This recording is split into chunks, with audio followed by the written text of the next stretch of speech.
The prevailing analysis of systemic risk is a calculated diversion. Media fixates on low-cost kinetic events, drone strikes in Russian border regions, for instance, as the primary accelerant. This is a fallacy. The calculus of modern conflict is no longer about trading kinetic assets. It is about inflicting a solvency crisis on the opponent.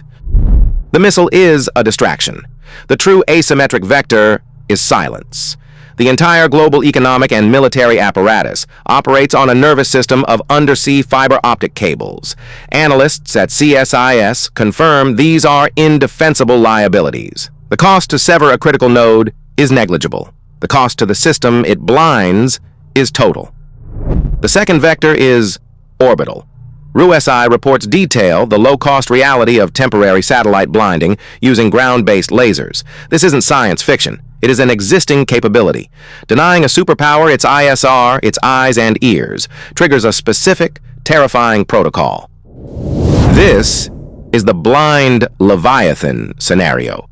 A superpower, stripped of its data feeds, cannot differentiate a minor probe from a decapitation strike. It loses the capacity for proportional response. The political rhetoric, from NATO crying war to statements of being locked and loaded, becomes irrelevant when the command structure is deaf and blind.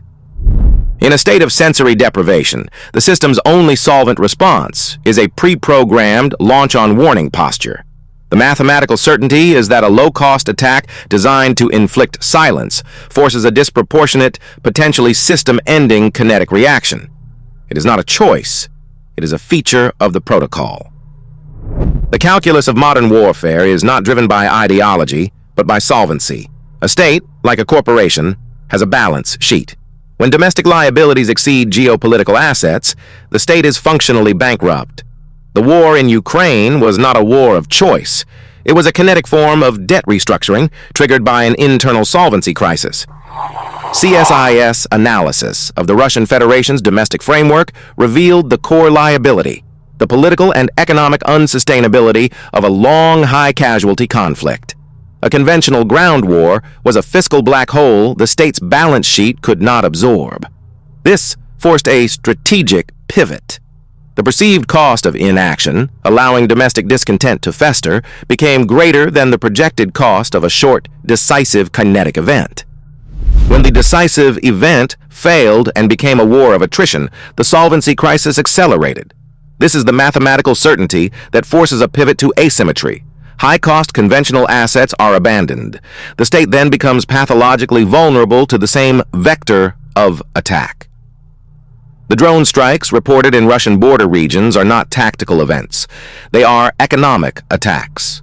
The kinetic cost is negligible, but the cost to a brittle system projecting strength is exponential. This weakness forces a disproportionate response protocol. The inability to absorb low-cost kinetic losses makes a measured reply impossible from a game theory perspective. The only viable response becomes systemic escalation, a launch-on-warning posture designed to deter any further erosion of solvency. This is the blueprint. A solvency crisis forces a pivot to asymmetry, which in turn creates a fragility that can only be defended by threatening a system-wide, potentially nuclear event. The core of the escalation protocol is not ideology. It is a mathematical imbalance. The kinetic cost curve has been inverted. A state invests $5 million in a main battle tank, a symphony of steel, electronics, and decades of R&D. That asset can now be kinetically neutralized by a $500 first-person view drone, a device utilizing commercially available components. The math does not lie, a 10,000 to 1 cost disparity. Analysts at the Royal United Services Institute, RUSI, have documented this phenomenon. It's termed the democratization of violence. This is not about protest, it is about access. Strategic-level lethality is no longer the sole domain of the superpower. Any state or non-state actor can now acquire the means to inflict militarily and economically significant losses at a near zero marginal cost. They don't need an army, they need a credit card. This asymmetry creates an existential solvency crisis for the legacy power. It cannot afford a war of attrition against an enemy whose kinetic tools have a cost approaching zero. Absorbing 1,000 minor losses is economically identical to absorbing one catastrophic defeat. The superpower is thus mathematically forced into a launch-on-warning posture, not just for nuclear threats but for economic ones. The only viable response to prevent this slow-motion bankruptcy is disproportionate, system-wide escalation. The conflict vector is no longer state-on-state. It is a network of distributed, low-cost attacks designed to probe for economic brittleness. These are not acts of war. They are kinetic cost calculations. Recent drone strikes in Russian border regions, as reported by the Tribune Democrat, are not territorial skirmishes. They are live fire experiments to measure the exact financial and political price of a single kinetic event on a nuclear-armed, economically fragile state. The objective is not to capture ground, but to trigger a solvency crisis. This is where the protocol activates. An economically leveraged superpower cannot absorb these minor losses. According to CSIS analysis, their response architecture lacks a mechanism for proportional reaction. Any incursion, however small, is processed as an existential threat, forcing a system-wide escalation. The rhetoric from NATO, cited by Daily Sabah, or phrases like locked and loaded regarding Iran, are not bluffs. They are the mathematical output of a system with zero capacity for kinetic attrition. It is a launch-on-warning posture applied to national solvency. Therefore, regional instability is weaponized as a proxy laboratory.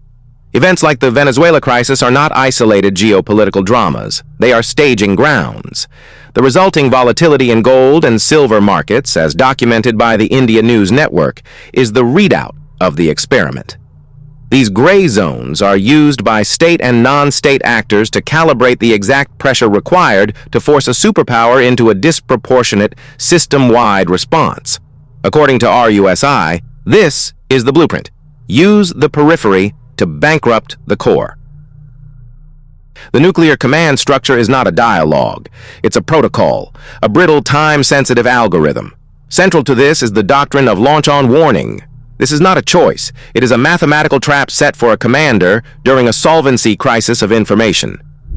The protocol dictates that once an inbound strategic strike is detected, retaliation must be initiated before the first warhead impacts. The window for this decision is not hours. It is minutes. Waiting for confirmation means the annihilation of your own command and control assets, ensuring you cannot launch at all. Now, introduce the fog of digital war. A low-cost, asymmetric cyber attack does not need to detonate a warhead. It only needs to blind the early warning radar systems. The screens go black. The data stream is severed. The commander is now faced with a zero-sum calculation. Is this a system malfunction, or is this the prelude to a decapitation strike, with missiles currently 10 minutes from impact? The kinetic cost of guessing wrong and doing nothing is total system failure. According to CSIS threat models, the protocol itself forces the commander's hand. He is mathematically forced to assume the worst-case scenario. The inability to absorb the potential loss, amplified by the economic brittleness shown in volatile markets and the psychological priming from constant escalation rhetoric, makes waiting an unacceptable liability. The fear of being blinded forces the launch. This isn't a failure of the system, it's the system executing its core function. The drone strikes in Russian border regions, documented by the Tribune Democrat, are not the opening of a conflict. They are a data-gathering exercise. These low-cost, asymmetric attacks are designed to probe a single variable, the escalation protocol of an economically brittle state. The aggressor is not measuring military response time. They are calibrating the exact kinetic cost required to trigger a solvency crisis. Superpower rhetoric, from NATO's cries of war to phrases like locked and loaded, is not a deterrent. It is a liability. It is a public declaration of a launch-on-warning posture for a system that cannot absorb even minor kinetic or economic losses. According to RUSI threat models, this creates a mathematical certainty. An adversary is now incentivized to execute a small, deniable attack to force a disproportionate, system-wide event. The calibration shot is therefore scheduled. Within the next 12 months, anticipate an unattributable kinetic event targeting a global financial choke point. This will not be a port blackout. It will be a severed subsea data cable cluster, likely in the Luzon Strait. The objective is not military damage. It is to induce a flash seizure of the global payment system. This is a solvency test, designed to force the superpower to choose between a limited, pointless kinetic reprisal and a systemic chain reaction default.